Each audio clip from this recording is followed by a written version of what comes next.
since we have a lot of different people coming in today, and some of you are familiar with the 4 message, I want to do a little bit of an overview. And then what we're going to do is we're going to talk about 3 stages that I think any organization, whether you're a church, business, or nonprofit, you need to go through as we re-enter into this new world. There are 2 questions that any organization is asking. That is, when are we going to reopen? And how are we going to reopen? When are we going to reopen? And how are we going to reopen? And in other words, what does re-entry look like? And so I want to talk about that. And I want to talk about how the 4 message right now is more relevant than ever before. So let me give you a quick overview of what the message is about. And so if you're new to this, we want to invite you into this community. And what we're trying to do is just to let the world know that we believe that organizations in the future, and the future has arrived, by the way, that thriving organizations in the future will be more concerned with being for the community than trying to get the community to be for them. But when you are genuinely for people, and when you have an organization that genuinely wants to make the world a better place, what we're about to see and what we've already seen evidence of is that the community responds and they become for the church, the business, and the organization. And one of the reasons we want to talk about this is we believe one of the ways you change the world is through one community at a time. When a community gets better, the world gets better. So the question you have to ask is, well, then how does a community get better? Well, there are a lot of answers to that, right? They need to have great schools. They need to have great churches, I believe. They need to have great government leaders. I think also they need to have great businesses. And when you have those kind of entities thriving, you have a thriving community. And every time a community improves, the world improves. So the overarching message that I want to invite you into, or those of you that are already doing this, or maybe you've got a new team member at your church, your business, and you're familiar with the 4 strategy, but they may not. Let me give you the overarching premise, which is now more true than ever before. And that premise is this. It's no longer about being the best company in the world. It's about being the best company for the world. It's no longer about being the best organization in the world. It's about being the best organization for the world. In other words, a practical business application for the business leaders, especially from a marketing and advertising standpoint. It's no longer relevant to a customer that you think you're better than your competitor. And that competitive advertising, that's old school marketing that is fading away. What we want to know, what the community wants to know, what the world around you wants to know is this.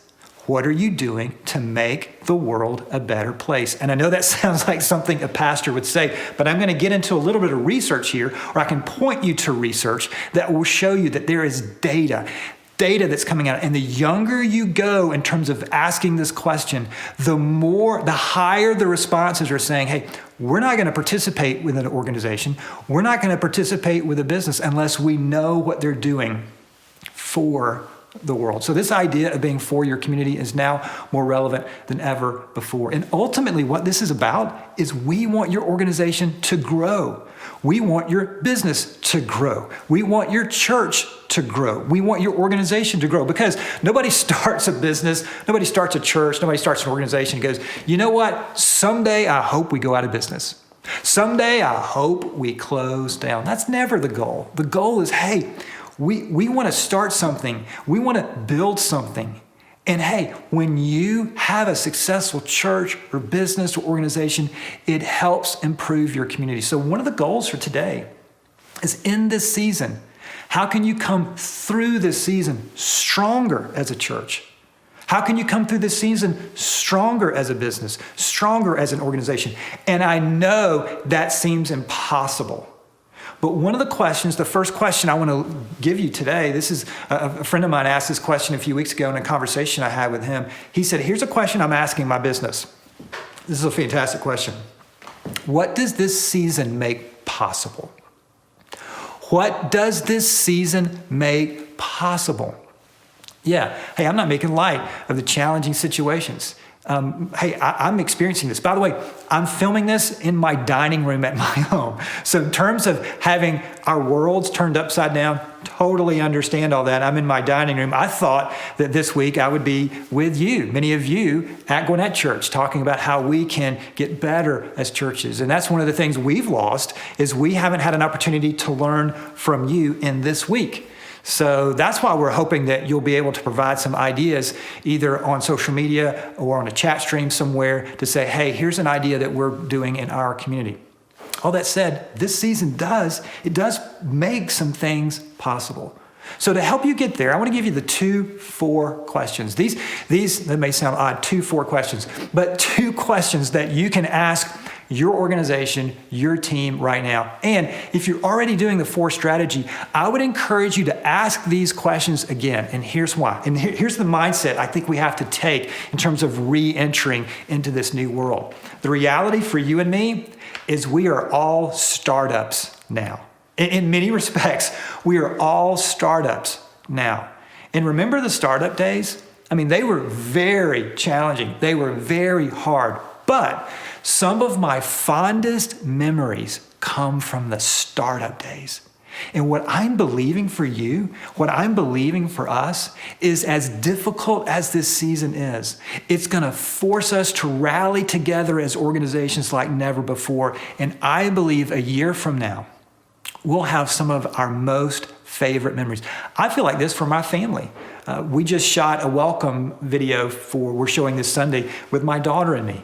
Many years from now, my daughter and I will be able to go, remember when we shot a welcome video for Gwinnett Church in our dining room?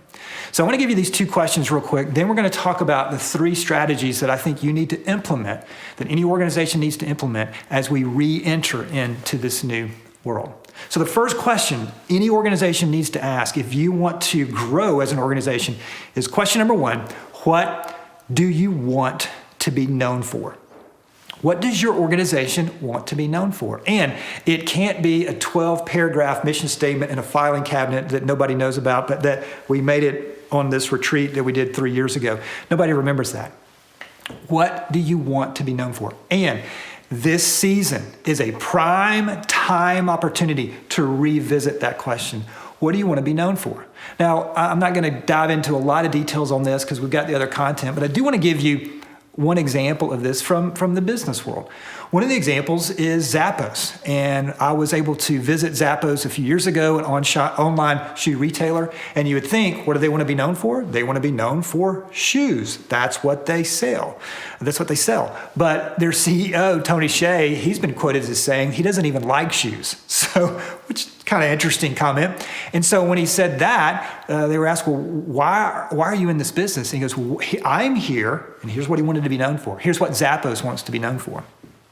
We want to be known for delivering happiness. Delivering happiness. I mean, that's a nice, sweet little thing to say. It sounds like something a pastor would say, right? But what about the hard bottom line? How does delivering happiness deliver to the bottom line? Well, it actually delivered to the bottom line quite quickly. They went from 0 sales to $1 billion in sales in 10 years. Zappos was recently bought by Amazon, like we all will be one day. Now, I had an opportunity to go out to visit Zappos, and wherever you went, there was deliver happiness all over the place, and t-shirts on the wall. There was, even when you went into the restroom, there was a sign that said deliver happiness, which was a little weird, I'll admit. That said, they were harnessing this idea that leaders are repeaters. Leaders are repeaters. So if you feel like you've got a really good answer to the question of what you want to be known for, the next step for you is just stay on message and say it like never before. So what do you want to be known for? Now, that's your question. That's your question to wrestle with. That's your question to influence. That's, as Steve Jobs would say, that's your dent in the universe. But the second question is as powerful. But the challenge with the second question is it's not your question to answer. It's your question to influence, but it's not your question to answer. Question number 2 is, what are you known for? So question number one, what do you want to be known for? Question number two, what are you known for? Question number one is your team, the organization's question, and this is the customer's question. And this is the customer's opportunity to respond back to you on whether or not I'm actually delivering on the promise of what we want to be known for. But don't miss this. Here's the power of these two questions. And this is why you need to be asking these questions in a fresh way in this season. When the answers to these two questions match, when what you want to be known for is exactly what you're known for, you harness the world's most powerful form of advertising, positive word of mouth advertising, and you create vision carriers for your organization. And now more than ever, people are looking for organizations, churches, businesses to believe in. And when they find them, they will tell their influence and their community. They will influence their community for you. And here's why this is important. And business leaders, you need to understand this. This is true for church leaders, but let me talk to the business leaders right now. A business is no longer what it tells customers it is. A business is what customers tell other customers it is. That, ladies and gentlemen, is the ball game. And that has not changed. It's actually gone up several degrees in this season that we're in. So one of the things I would encourage you to do is to wrestle through those two questions. That's the reason I wrote the book, Know What You're For, to help you and your team walk through these questions. But if you're asking the question right now, how do I leverage this season? How do I lead in this season? What do I do in this season? I'm telling you, these two questions and processing through this content, I think will be, and the fact that you're watching this today, I think is one of the best things that you can do, because the world wants and is needing organizations that are truly for them. Now, a whole lot more that we can say on that, but I wanted to give you a preview, or kind of an overview rather, of what this idea of knowing what you're for and being known for what you're for, why this is so important now more than ever. Now, in our remaining time, what I want to do is I want to shift to talking about the season that we're finding ourselves in. And obviously how you re-enter and reopen depends on where you live and what's happening and all of that. But I think one consensus that everyone has is that at some point in the future, whatever that may be, we will get through this. And so as we get through this, what do our organizations need to look like? What are things that we need to be doing now to prepare for then? How can we make sure that once we get through this, even though it's been painful, even though we've faced hard and difficult decisions, that down the road in the future, we can look back and say, like any refining time, that refined our organization to get sharper, better, more focused. I wouldn't want to sign up for that again. But wow, coming through that, it helped us serve our community better. It made us stronger. So I want to talk about 3 stages that I think you need to go through, that our organization needs to go through in this re-entry process that will allow you to come out of it stronger. To do that, if you'll allow me to do this, I'm a big NASA Apollo space fan, okay? So love the Apollo space missions. They were phenomenal. And NASA had something that they called the re-entry phase. And there were 3 phases to the re-entry phase. So they went to the moon. I know some of you don't believe we went to the moon. Okay, I got that. But they went to the moon, and now they're coming back home, right? So they have 3 stages. The first stage, this space capsule just falls out of the sky, right? So the first stage is what they call deceleration. They have to decelerate. They have to, in other words, slow down before they hit the ocean, right? So there is the slowdown phase, the deceleration phase. Then there's the heating phase. And I know we probably feel like we're in that phase right now. It just seems like we're in this fiery trial. The heating phase was they needed to make sure that the heat shield on the Apollo space capsule didn't split apart and break apart. And so as they're going through the heating phase, they needed to make sure that it stayed together. And then they needed the accuracy stage, what they call the accuracy landing, the accurate landing. They needed, in other words, to stick the landing. And the challenge with that is if they didn't stick the landing, that if the space capsule came in a little bit too high, then they would literally bounce off the atmosphere, which is crazy to think. Or if they came in a little bit too low, the space capsule would burn up. They had to stick the landing exactly right. I think those three phases are exactly the phases that you and I need to go through as we re-enter this new world. The same as this space capsule is re-entering the world, we need to go through the same similar three stages to re-enter into our new world. So if you'll allow me, I want to talk about how these three stages can help you as a church, a business, as an organization. And all of this really is based and built on this whole idea of being genuinely for your customer, for your team, for your community, and for you. So first stage, if you'll let me, I'm going to kind of go through my notes here. First stage is the deceleration phase, to decelerate, to slow down. And the first thing we have to do is we have to slow the fall by staying connected. Slow the fall by staying connected. And let me pause and say this, that if you want to do this later on, if you'll text for 2020 to 313131, if you'll text for FOR 2020, FOR 2020 to 313131. We'll send you an outline of these notes, okay? But if you're taking notes, we need the first stage, the slowdown phase. We need to slow down by staying connected. So what do I mean by staying connected? Well, if you're a business, this is true for church leaders, don't let your customers get too accustomed to doing life without you. Let me say this again, because this is a really important point, especially in this season, right? Your business is closed down, or you had to shut down for several days or several weeks. You haven't seen a customer, and your customer is starting to get used to life. They're starting to get accustomed to life without you. You can't afford to allow that to happen. Now, in church world, we have shifted to online content, and we'll talk about that in a second, which I think is amazing.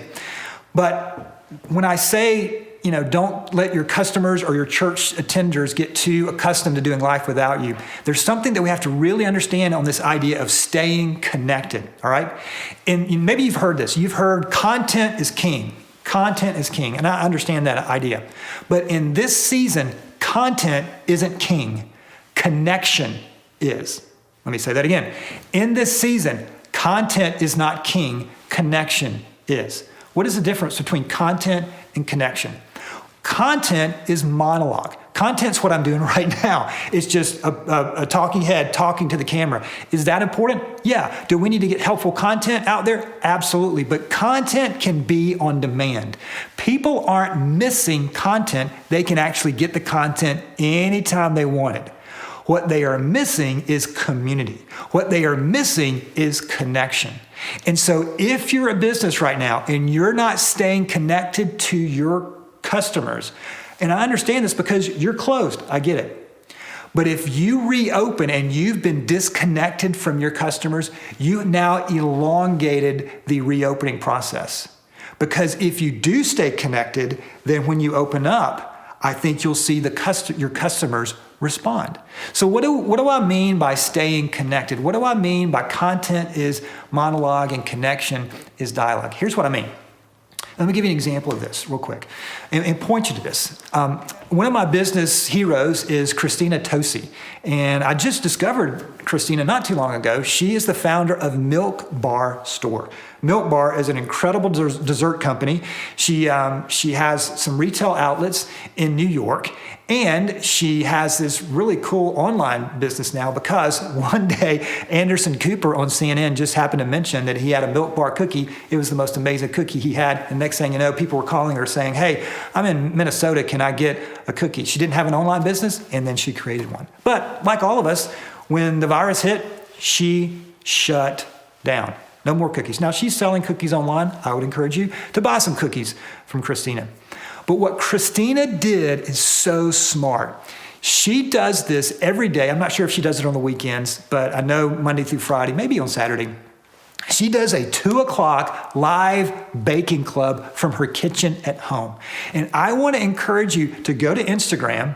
You can just search #baking club or Milk Bar. Just go to Christina Tosi's Instagram page. That's where it is actually. And it's Tosi, by the way, her last name. And I want you to see what happens in the first couple of minutes when she hits the live button. And you'll see all of these people connecting with her. Christina, we love you. We love yesterday's recipe. And everybody's trying to guess what she's going to bake today. But what they're doing is that they're actually baking together. This is so smart, because what Christina is doing right now is she's staying connected with her community so that when she does reopen, she's built an even stronger community. Let me go back to the first question we asked. What does this season make possible? For Christina, what this season made possible is she built her community stronger. She probably would not have done a 2:00 baking club in the middle of the afternoon, but because of the season we found ourselves in, because of the season she found herself in, she said, you know what? What if I do this from my kitchen? And I believe what we're about to see is that this season will make her business stronger. So let me ask you, how are you staying connected in this season? Now, let me give you a few ideas of what we're trying to do at Gwinnett Church. And again, none of these ideas are new. Doing a baking club on Instagram Live isn't necessarily a new idea, but it's ideas that this season can leverage like never before. So for us, we have done a lot of live interaction. We have done a lot of live interaction in between services where I just get on camera and just say hey to volunteers. All of our directors have had live interactions from guest services. Just a few minutes before the service, the strategy here is we just want to connect with you. We've had different guests come on. I've done live chats with folks to talk about how to parent in this season, how to lead yourself in this season, business leaders in this season. But basically what we're trying to do is just to have a live interaction with one another. But here's what's so powerful about this. For example, and I'll do this. I'll just have my laptop and I'll go, oh, well, there's Jenny and there's Fred. So glad that y'all are here. We sure do miss you. But the power is when the community starts talking amongst themselves, not just me to them, or not just the person on the camera to the folks online, but it's when this community starts talking to one another, and that connectivity, that connection builds our community stronger. So church leaders, it's been phenomenal to see you shift to put your online content online. That's great. That's monologue. Should you do that? Absolutely. Fantastic. But if that's the only thing we do, then we're going to miss this opportunity. Business leaders, I totally understand if you're saying, hey, we're closed. I can't see my customers. I can't be around my customers. I understand that.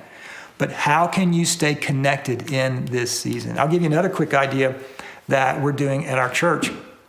And this, talk about not a new idea. This is really old school.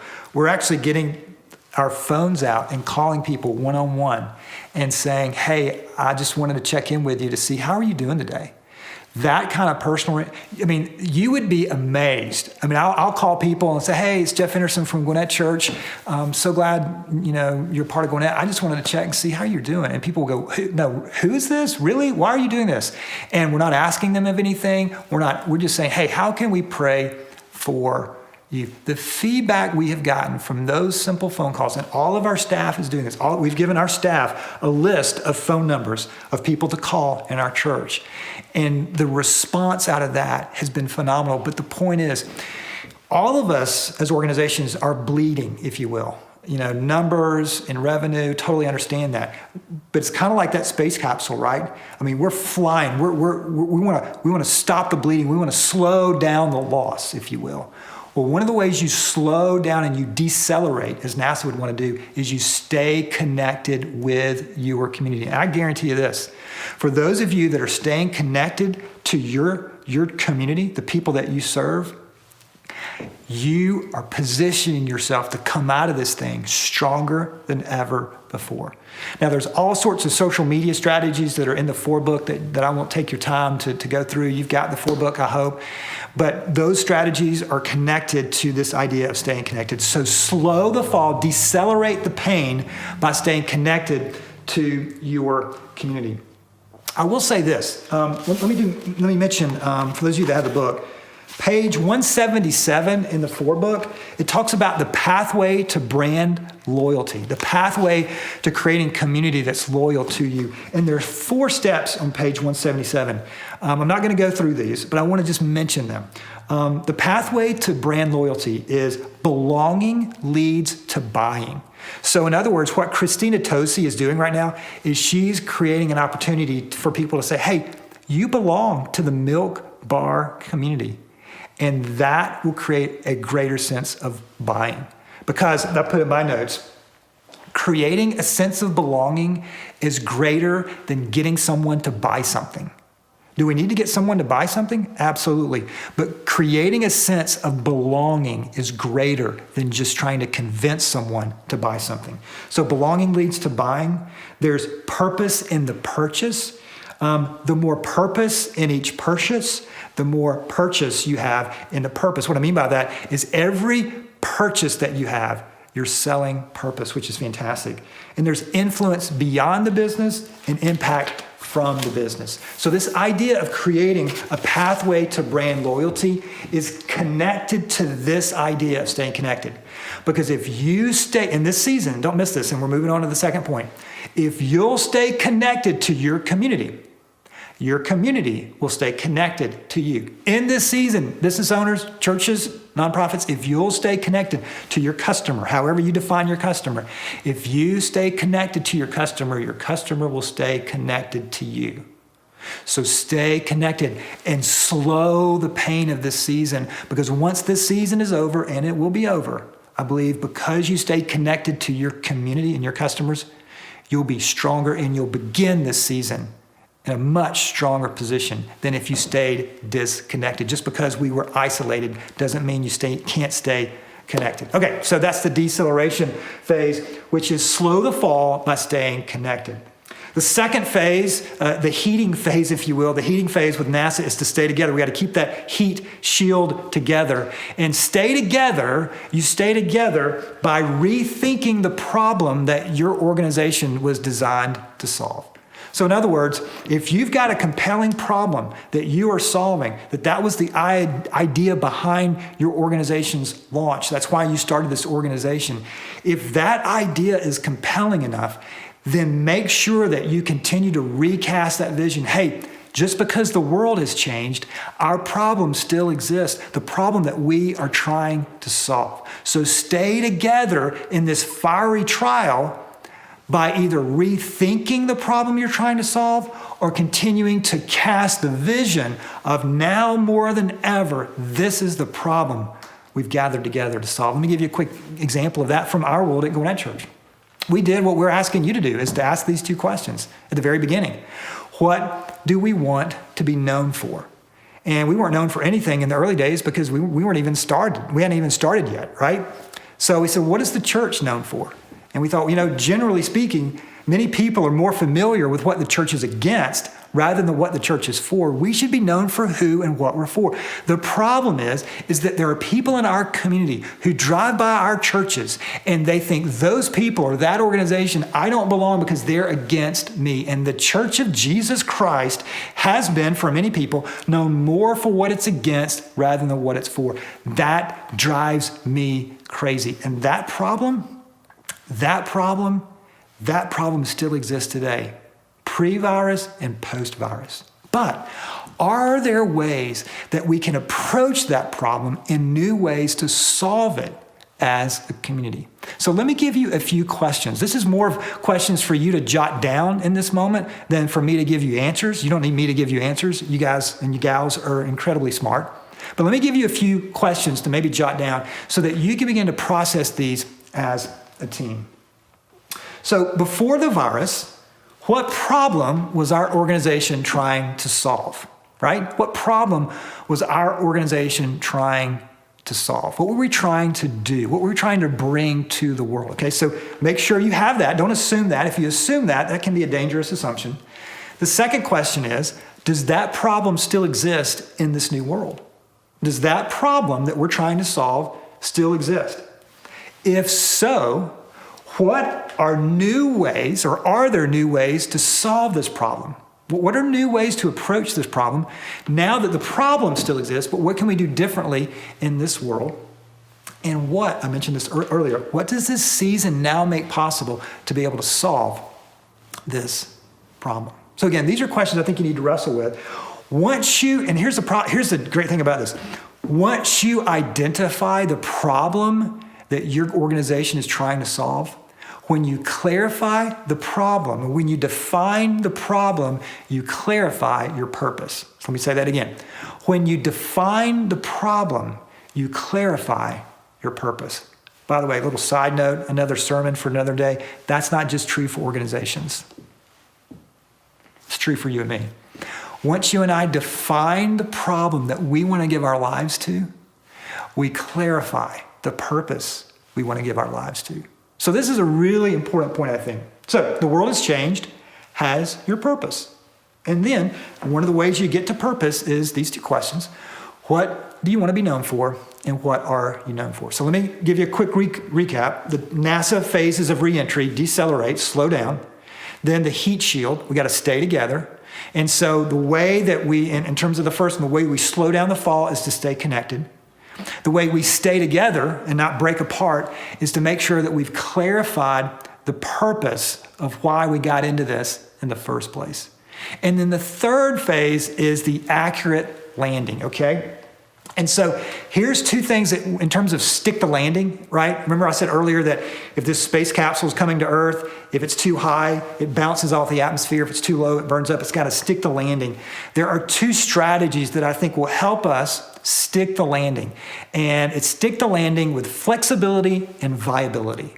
Flexibility and viability. So I wrote down some stats here, or not some stats. I wrote down some content here, some bullet points to kind of help you. But flexibility and viability are your friends in this stage. So let me tell you the difference between these two. So now is not the time to be defensive of yesterday's strategies. Be flexible.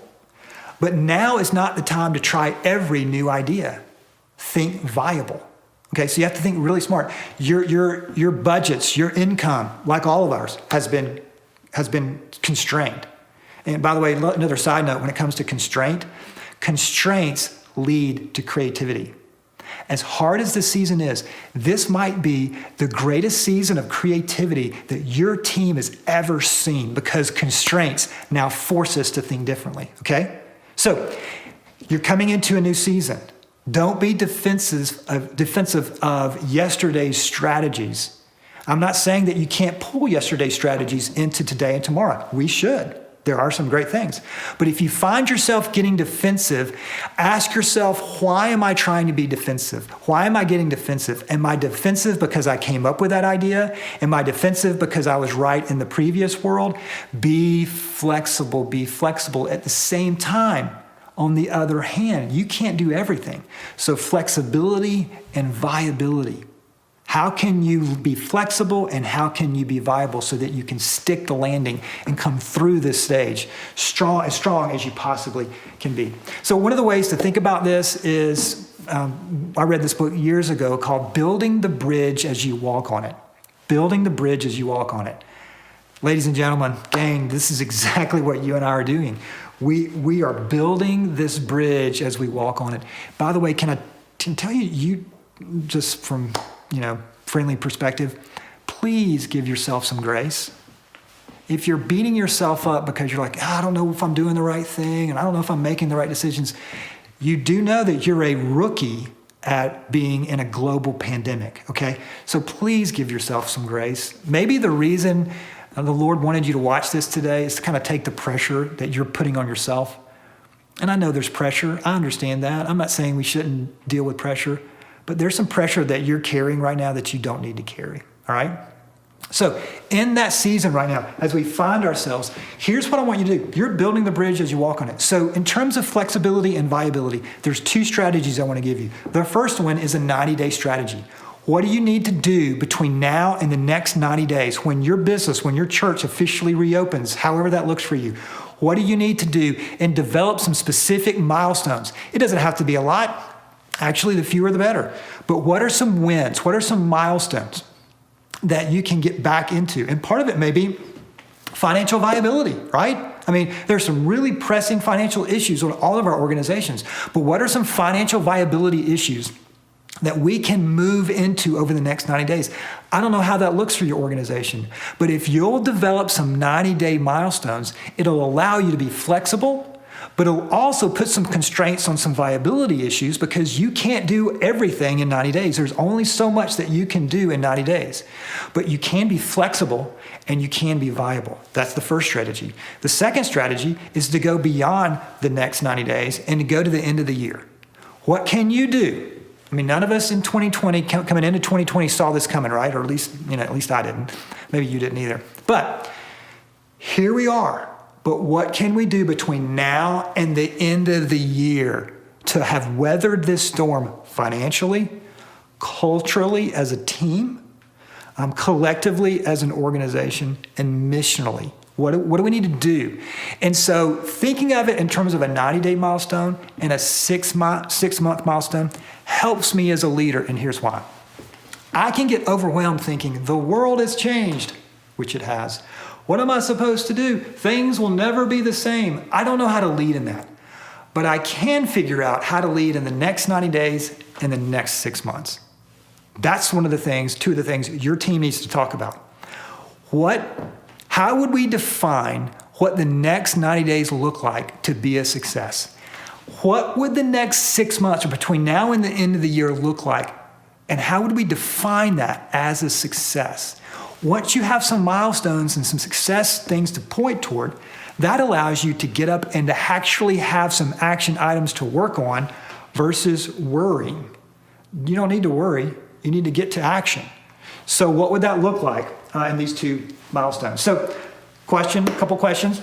What do we want to accomplish in the next 90 days?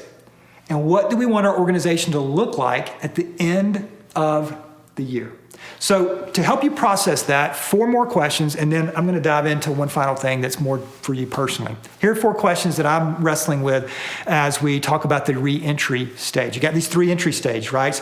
Decelerate, gotta slow down the fall, so slow by staying connected. Then you got the heat shield, but you don't want the heat shield to break up, so you want to stay together by rethinking and making sure everybody understands the problem we've gathered together to solve. That's stage 2. Then you got to stick the landing with flexibility and viability. So here are 4 questions I think you should ask that will help you become flexible and viable at the same time. Question number 1, what are things that we need to walk away from? What are things that we did pre-virus that we don't need to do anymore, right? True for churches, true for businesses, true for organizations. What are things we need to walk away from? Question 2, what do you need to hold on to? Now, please hear me on this. I think there is this idea that things will never be the same. Some things will never be the same. Everything will not be the same. In other words, it's not going to be everything is completely going to change forever. I eventually believe people will still gather together.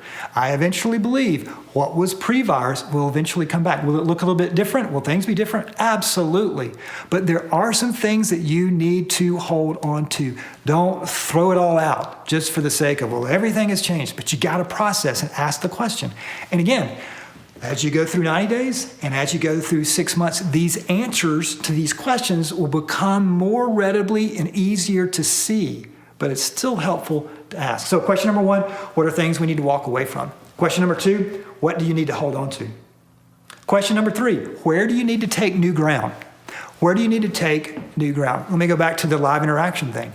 I bet Christina Tosi and her team were thinking, you know what? Once this virus is over, we may still need to do the baking club every day at 2, or I don't know if it's going to be every day at 2, but this idea of what we've stumbled onto, we got to hold on to that. So what are things that you're testing or trying right now that you need to hold on to? And then question 4, where are the gaps? Where are the gaps between all of this? Where are the gaps, maybe financially, that you need to shore up?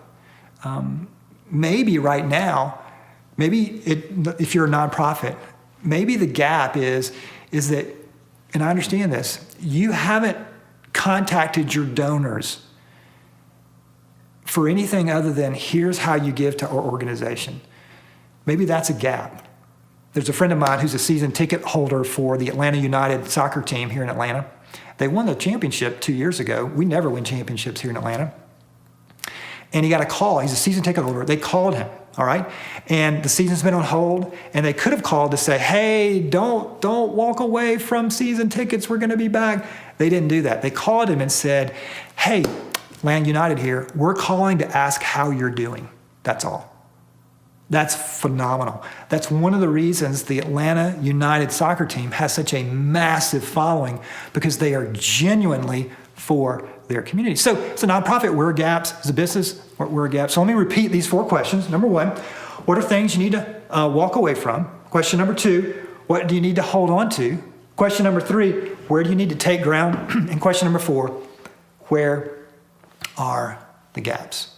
Now, those are the 3 stages I think organizations need to move into, all right? You've got to slow the fall by staying connected.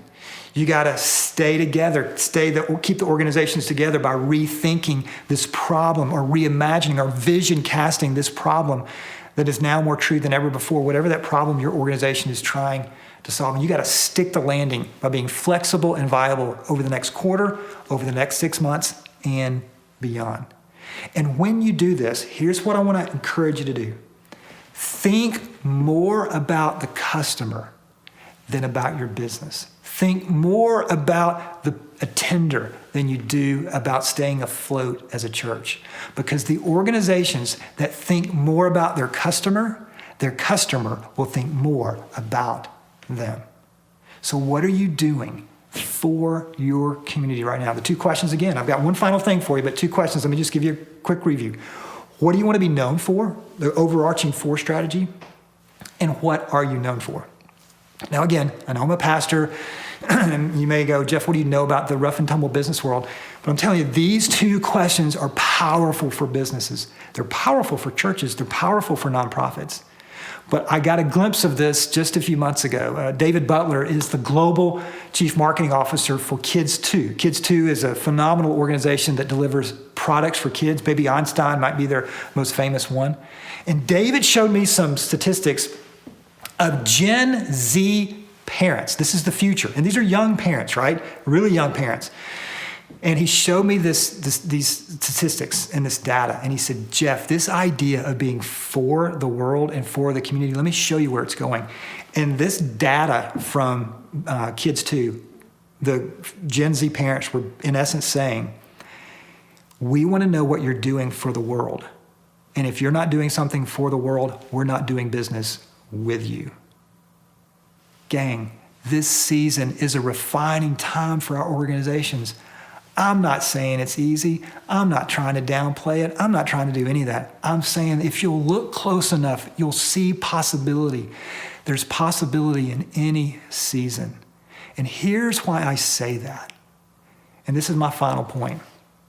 In any crisis in history, there are 2 choices that people have to come out of it. They can choose to remain a victim, or they can choose to be a victor. They can choose to be a victim, or they can choose to be victorious.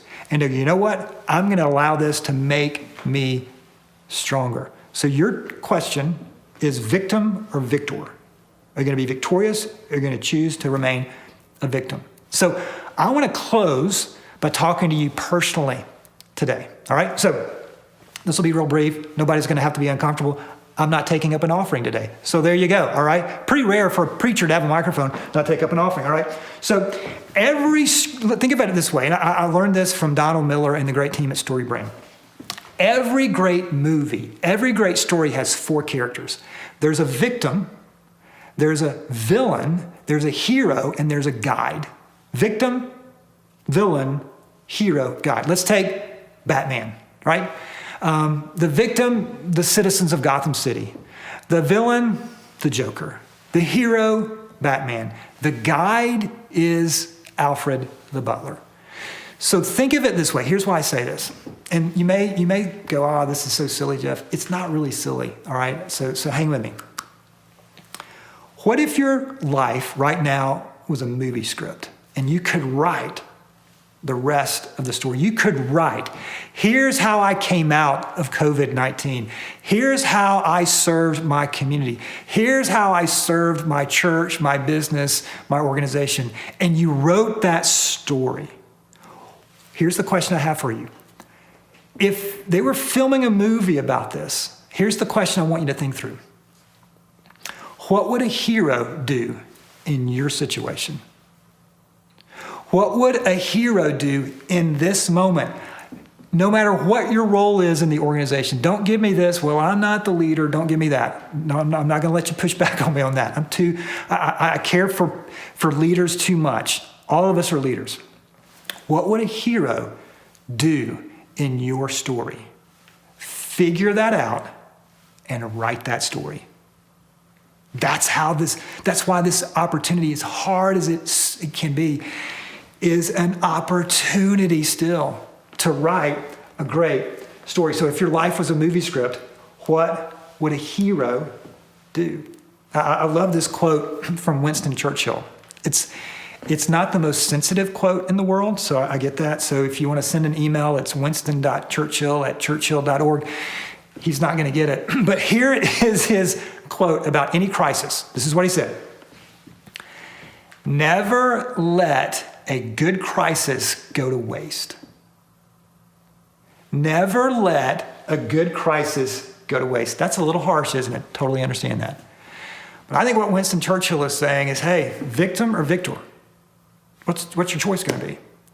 And this is why these two questions that I gave you from the very beginning, it's why I said in the book, these two questions are a growth strategy for work, but it's an even better strategy for life. These two questions are actually better for you, even though I think they're really great for your organization. So the question that I want you to process through in this season is this one. Number one, what do you want to be known for? Then question two, challenging question once again, what are you known for? That means that you would have to go to the people in your life and go, hey, here's what I want to be known for. What do you think? And the reality for you and me, come on, I'll just pick on me. There's a gap in my life right now. But every single day is an opportunity for me to close this gap. And this season is an opportunity for me to go, you know what? What do I really want to be known for? And what are the gaps? And how can I close the gap? Final story, and then I'll let you go. I'll never forget hearing a billionaire say this. He was asked one time what he hoped for his grandkids.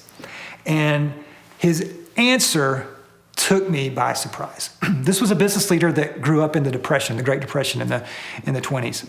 And here was his comment. He said, I wish my kids could grow up or experience a Great Depression.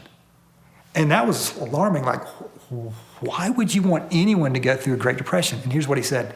He said, it's not because I wish them any harm. I love them with all my heart. They're my grandkids. But when you go through a Great Depression like I lived through, you begin to understand what's really most important in life. And the things that the world says are really important, you begin to understand when all that's taken away from you, you begin to understand there are some things that the world can't take away from you. And this man would eventually experience unbelievable success, but he never let success deter him from who he really wanted to be known, how he really wanted to be known for. He never allowed the literally billions of dollars to underwhelm or overwhelm his character, because he knew what it was like to have nothing.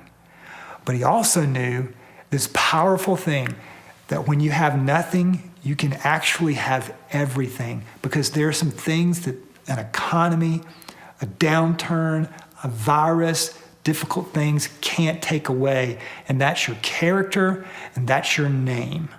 That's why this question, what do you want to be known for?